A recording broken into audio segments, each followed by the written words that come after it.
మారేడు చెట్టు వంక ఒక్కసారి చూస్తే చాలు పుణ్యం. అంత తేలికగా పుణ్యాన్ని ఇచ్చేది ఇంకా లోకంలో ఏముంటుంది?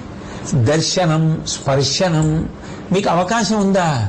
ఒకసారి మారేడు చెట్టును ముట్టుకుంటే చాలు. సూర్యాస్తమయం కాకముందు ఒకసారి మారేడు చెట్టును ముట్టుకుంటే చాలు. స్పర్శనం, దర్శనం పుణ్యం. ఇక అవకాశం ఉండి దానికి ఒక ప్రదక్షిణం కూడా చేస్తాను అంటే ఇంకంతకన్నా భాగ్యం ఏముంది?